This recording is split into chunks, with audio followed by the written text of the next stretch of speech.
But, Mark, let's move on into 11 through 21, the next segment of our mock draft. If you have not checked it out already, make sure to check out our 1 through 10. Had a nice discussion about the Jets, Kyler Murray, and Montez Sweat. But if you're on podcast services around the world, you're like, Ricky, I'm already rolling right through. It's only the YouTube people that I'm like, hey, if you haven't checked out 1 through 10, go ahead and check it out. Also, if you are on Apple Podcasts, if you have a Apple account on YouTube watchers, I know you guys have Apple accounts, make sure to go over and rate and review the Onside Kick.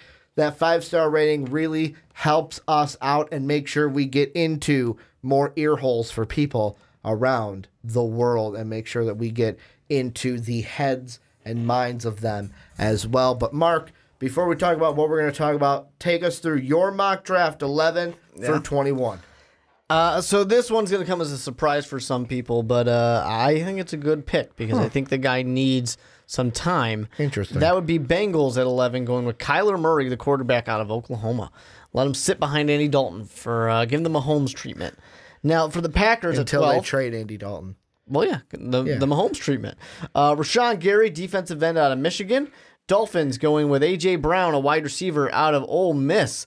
Then we got Dexter Lawrence, defensive tackle out of Clemson, going to the Falcons. The Washington Redskins going with Drew Lock, the quarterback out of Mizzou. He's back. Had him fall out of my first round for a long time, and now he's back. Panthers going to Clelin Ferrell, defensive end out of Clemson. Giants via the Browns, because this happened now. N'Keal Harry, the wide receiver out of Arizona State University. Then we got Vikings at 18, Juwan Taylor, tackle out of Florida. Noah Fant, the tight end out of Iowa, going to the Titans.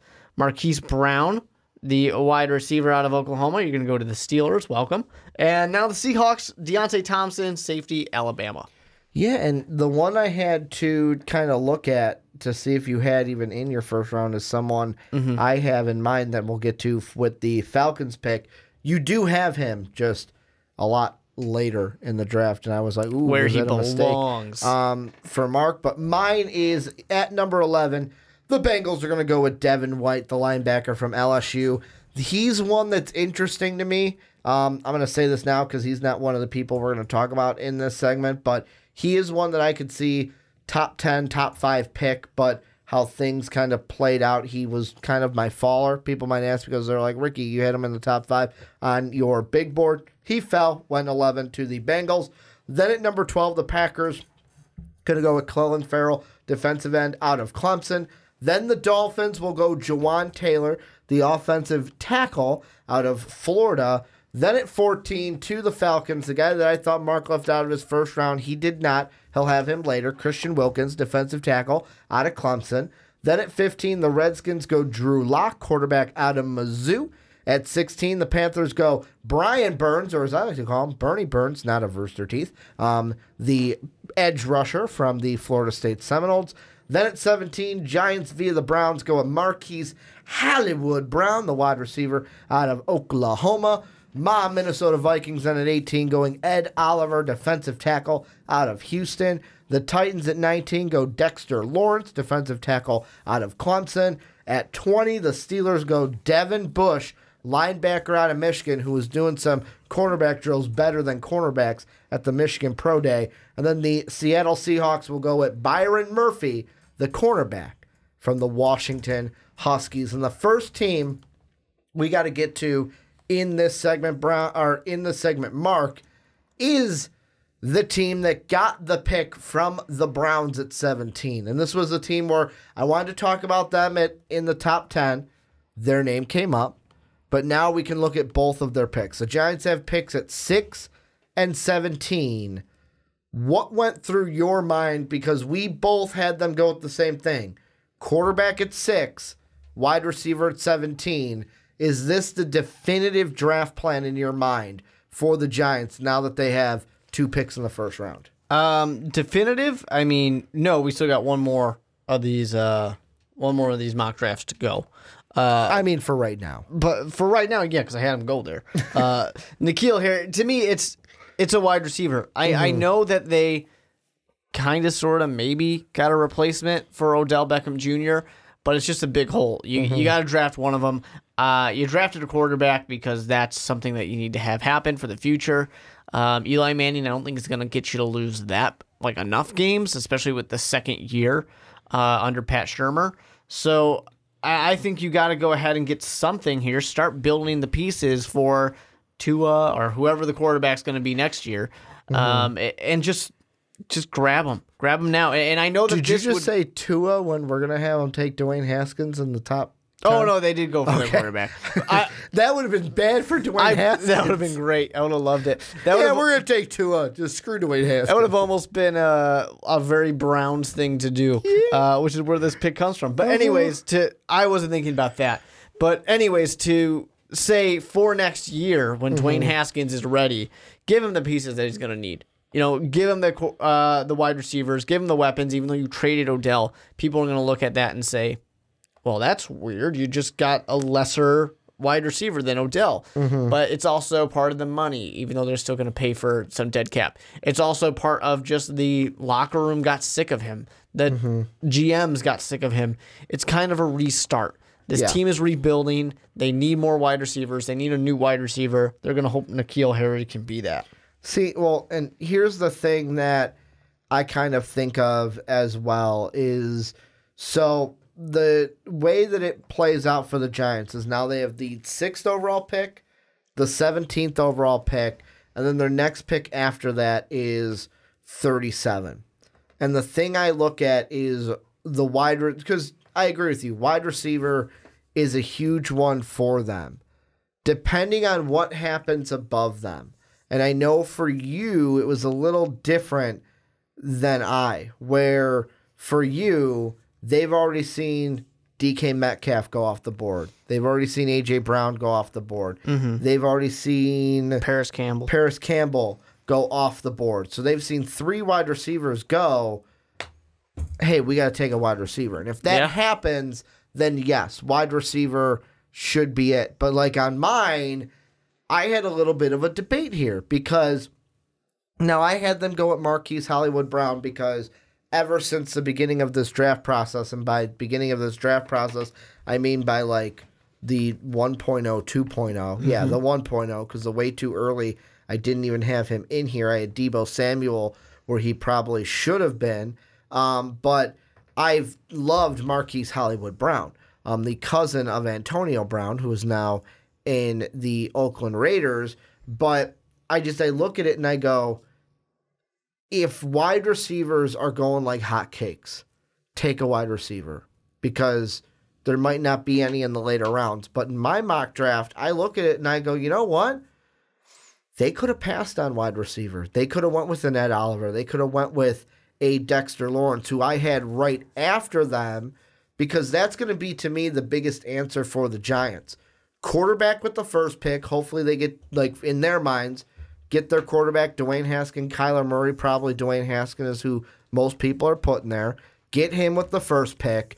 And now this second pick becomes, all right, how do we play it?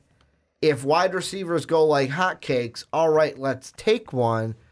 Otherwise, let's go to defensive player and get one of these wide receivers with our first pick in the second round. Yeah, it's totally an option for them.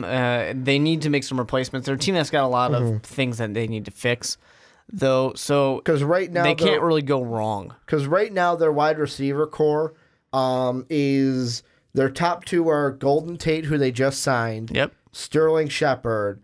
And then right behind him, and I'm going off of the Ourlads depth chart, Corey Coleman, former Cleveland Brown, and then Benny Fowler as well. And also Corey Coleman was from the San Francisco 49ers, I believe, also, before he was a Brown. He was a Bill and then a Patriot. So you do have 2 good wide receivers there. But, the thing with Shepard, even though I like him quite a bit, he had quite a big benefit from Odell. I don't think he's going to get that same benefit with Golden Tate. Yeah, so you got to get something else. Golden Tate is good, but Golden Tate's not he's not Odell. OBJ. Hey, we got to double him up every time. I mean, teams might do it because what else do you got? But that's why to me, for the Giants, it's going to be interesting. how do you play it from here? Yeah. Do we go defense with this? Do we go offense? I liked Marquise Hollywood Brown. That's why I went ahead and had them go with him with this pick.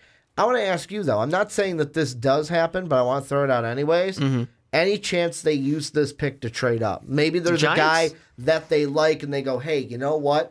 There's a defensive guy here. If they see some wide receivers go, if there's just something to where they go, hey, if there's someone they let's try want, to trade up. I don't think they do it because to me it's just that would be a win now move. Because they got 12 picks. And to me they're not overall a win now team.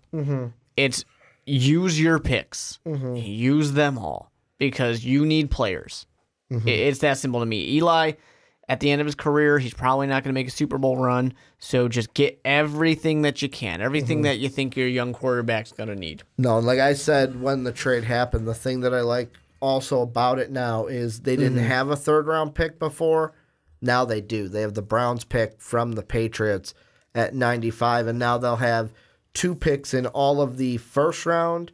They have 3 picks in the 5th round, 2 in the 4th, 2 in the 7th. So they have some rounds with multiple picks to where honestly they could move are going to probably trade up. Like they could move up with those though. They don't have to move up with the 17th. They can move up like, oh, we want to move up from the 4th to the 3rd. Or good ammo to trade like up that. if you really want that quarterback. How about the next team I want to talk about? They made a trade recently, as recent as, what was it, Friday? Did they make the move? To send Ryan Tannehill from the Dolphins to the Tennessee Titans. Before I ask you about the Dolphins and their draft plan, just really quickly, what were your thoughts when you saw Tannehill going from Miami to Tennessee? I mean, it's not surprising. I think we all kind of accepted that he was going to be done. I'm surprised they pulled the trigger. I'm more surprised that the Titans were saying, okay, yeah, we'll trade for him instead of just, let's see where he goes in the market. Yeah. But they wanted their sure thing backup quarterback, and they got him. And it's exactly like I know that Shane O'Mac asked me about it. Should be more called a reserve quarterback, I think, because he's going to play. Yeah, and he asked me on Twitter, like, well, what are they thinking? And my first thought was either they've bought into the Mark Weber mindset and have basically said Mariota's not the guy, or they're kind of thinking Mariota's going to get hurt. We need a better backup. Yeah, Mariota 100% is going to get hurt because he gets hurt every year. And I don't think he's their guy of the future, but he's their guy for right now. No one should feel that Tannehill is replacing Mariota unless he gets hurt in like week 6. And he's just a better backup than like a Zach Mettenberger. Yeah, and Tannehill just does an awesome job. He has done the same thing Blake Bortles has done. He's entered the journeyman / backup quarterback career, and they're just going to enjoy life now. It's a nice and easy life. I was going to say, has Blake Bortles, because Blake Bortles got Jared released. Goff's backup. Oh, he's with the ring. I didn't even see that. He's going to go get himself a ring. Wow. Well, is he? Probably not, but he's going to go get himself a ring. Those Rams play the Patriots again. I mean, this is the chance that he's got to get it. New Orleans is going to be out for blood now because not only did they lose to Minnesota, shockingly, they lost to L.A., shockingly. Now they got to lose the Super Bowl. I don't know how much heartbreak that city can go through. Super Bowl loss. That's how much. Could you imagine one more Super Bowl loss, last play of the game to who would be the worst team for them to lose to? Not the Patriots, would it? Is every team the Patriots? It's always bad to lose to the Patriots. I'm trying to think of what would be an AFC team. Oh, I got it. The Chiefs. You want to know why? Because they wanted Patrick Mahomes. So they lose to Patrick Mahomes in the Super Bowl. That would be it. But what do you think now the Dolphins' draft strategy should be? Because they're a team that has traded Tannehill. They sign Ryan Fitzpatrick or Conor McGregor lookalike to a 2-year deal. And have even said, I'm using air quotes because we're in smokescreen season, that Tua is probably the target for them. Should they say, hey, we're going to look at Tua next year and we're not going to take a quarterback in the first round? Or should that be a smokescreen and at 13, should they seriously think about taking Drew Lock if he's there? I don't think they should seriously think, because even though I have him going to the Washington Redskins, I don't think Drew Lock is really an answer for anybody. And the Dolphins, to me, they are in a similar situation to kind of what I said the Giants need to do. Just get the pieces for your quarterback later. The only difference is the Dolphins don't have that quarterback, where the Giants are drafting that quarterback this year. Yeah. And that's okay. Dolphins, it's okay to go out there with a guy who's not amazing. Just do what you can because you're building the team. Too many NFL fans say, no, get your quarterback right now. We need somebody here right now that we can try and win with immediately. But you know what? He's not there. Dwayne Haskins went already. In this case, Kyler Murray's already gone if you liked him. Drew Lock's the only other option, and I don't personally believe in Drew Lock. So what are you going to do? Get Daniel Jones? That's not a good option. Even though Drew Lock would have been available, I'm just saying I don't like him as an option. Daniel Jones isn't a good option, so just get a wide receiver. Get somebody that your quarterback next year can throw the ball to. Yeah, see, I went with offensive tackle mainly for one reason with the Dolphins is, number one, I looked at it and I said, okay, Drew Lock, if you draft him this year, will probably start the season behind Ryan Fitzpatrick. Ryan Fitzpatrick might not ever get a chance. Well, no. I'm going to say Ryan Fitzpatrick would then lose the job this year to Drew Lock, and then he's forced in as a first-year starter. Or you can just let Ryan and to me, I feel like there's a reason why the Dolphins signed Ryan Fitzpatrick. Because they're sitting here thinking two different ways. Either it's Ryan Fitzpatrick does good and we win games, or they're thinking, hey, we want to lose games because the only way we get Tua is if we're number one.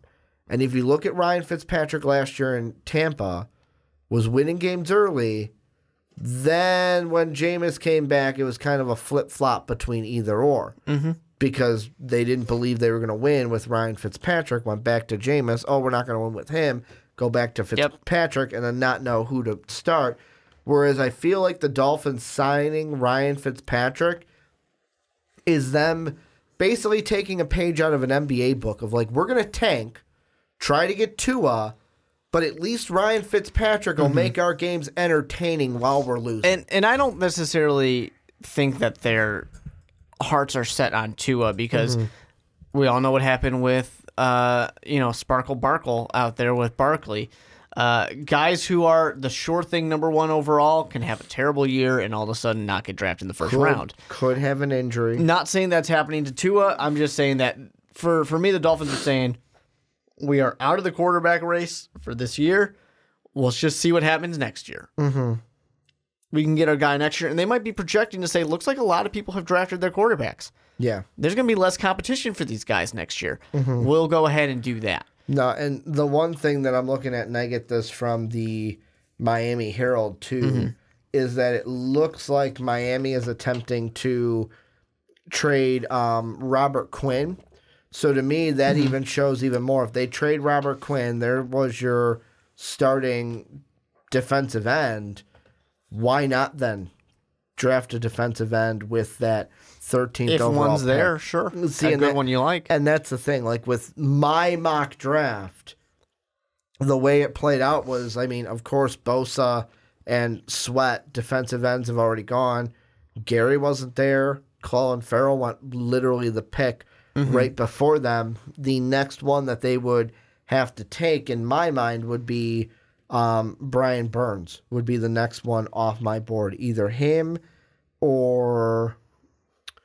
Did I even have a pass rusher? You're reaching deep. Yeah, I didn't even have a pass rusher after. I had all them go early on. So, I mean, with the Dolphins, I think the answer is no, don't draft Drew Lock because I think he'll be forced into a situation that you won't want him in.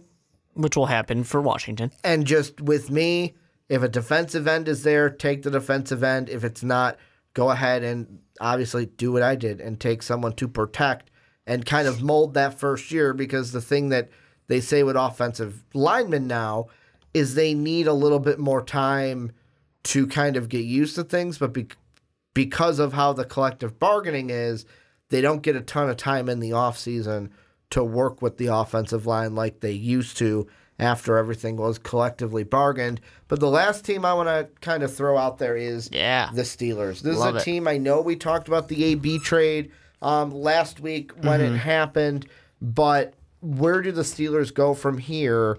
Now that it's official, AB is in Oakland, and Le'Veon Bell is with the New York Jets. So part of me, I have to admit, is being kind of a dick having them go with Marquise Hollywood Brown. Hey, I did it with the last mock draft before they even traded AB. You got to kind of do it to be like, oh, we don't need AB. We've got a Brown. And we're fine. And on the podcast last mock draft, I literally said they're going to get rid of one Brown and draft his cousin. Exactly. It's beautiful. I still think they actually could draft a wide receiver because they need him. And, where is Big Ben saying, I don't understand how this helps us win now? Yeah, because you're on the way out, buddy. That's what I want him to say. I thought we're trying to win. Or maybe he just comes back to preseason and goes, you know what, I'm not feeling it. Sorry, guys. Yeah, I'm done. Rudolph. Hey, Mason. Hey, Mason, you got this? Yeah, you got this, bro? You're fine. Have fun, bud. Because there's no point for him at this point. Yeah. He's basically at the end of his career, and it's kind of going downhill. Maybe he'll demand a trade, too. Hey, they're not even the team to beat anymore in the AFC North. They're not even the second team to beat in the AFC North at this point. But really, they have quite a few things they can do. They can try and improve that defense as well. But to me, it's just, and I hate to do that when you pull get rid of the wide receiver, draft a wide receiver, just hoping that it kind of all evens out. I don't think it would in this case. But yeah, it's just, they had to get rid of Antonio Brown. They couldn't keep him on that team anymore. He was gone. Trade him for a third and a fifth, which is a joke. Steelers did not get any good value out of that because everybody knew he's not playing for you. Why are we going to trade you anything useful? So go get yourself something. Big Ben needs to throw the ball to somebody.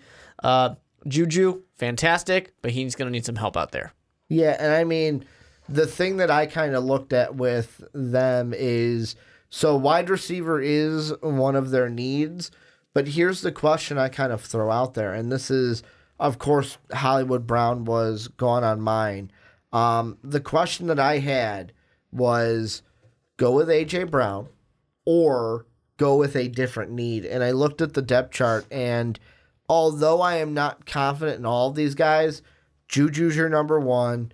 You still have Eli Rogers on this team. They have Donta Moncrief, who, when he was with the Colts, wasn't a terrible option for them. And then the guy that I'm interested to see what happens with him, because I liked what he did in college, didn't get to see a lot of him last year, James Washington, the guy that they drafted out of Oklahoma State. Now with AB being gone, does that give him an opportunity to kind of step up into the limelight, maybe get some starts at the wide receiver position? And to me, I looked at it, and with mine, I was like, you know what? I can probably get a wide receiver later on in the draft because I don't need a first-round wide receiver. And Devin Bush was there. And the only thing that makes Devin Bush interesting is they just need a linebacker. I mean, they've got Bud Dupree, they've got TJ Watt kind of on the outside. And really that inside, it's like, find a place for Devin Bush, because I know he's a 5'11 linebacker, but he's a guy that's going to be a 3-down linebacker. He's got the speed. The only question with him is his height. He's 5'11. That's a big question. He's 5'11, 339. Is he going to be a guy that is more of like that, I kind of want to say Jabril Peppers-ish type player, where it's like even Jabril was like, yeah, he's a safety. Yeah, but he's kind of a big safety. He's a big safety. Oh, let's play him by the line. And I wonder if that's going to be Devin Bush too, because as I mentioned earlier in the segment, at the pro day for Michigan, he was doing cornerback drills better than cornerbacks, and he's a linebacker. Definitely could easily see Devin Bush getting drafted by a team, and they go, oh, you want... No, not number... I don't know what he is. In the 50s. You're going to be number 34. Yeah. You're going to be a cornerback now. Because he's actually shorter than Jabril. Yeah, Jabril was the opposite, where he was a safety, but it was like, you're 6'1". We're going to play you close to the line, kind of like a linebacker. Yeah. So Steelers will be an interesting one for sure. They got a few different ways they could go. They're not in a rebuild, but they're in a we're looking at the future. Well, they could be in a rebuild, especially, let's say, if they don't make the playoffs this year. Anybody that you think we should mention before we... you know what? I forgot we're going to talk about them later. Anyone you think we need to mention in this grouping before we move on? No, I'm okay. Noah Fant, I think he's climbing his way up. I think I had him lower before, so good for him. And the thing that I'll be interesting to see, because I still have... I'll spoiler this. I have not done it. We'll wait and see if you have done it. I won't give the spoiler and won't even look to see if you have him. I haven't had his Iowa mate in the first round yet, His TJ buddy? Hawkinson. His corn buddy? It's just it still baffles me how some people have TJ Hawkinson as a top 10 pick in this draft. Where it's like I get it. If you like him better than Noah, I can understand that, but a top 10 For pick, a tight end, that's a risk. I just don't see it. But this is where you guys come in. Let us know what you think down below in that comment section about any of the picks that we have in our mock draft or any of the teams we talked about, the Giants, the Dolphins, or the Steelers.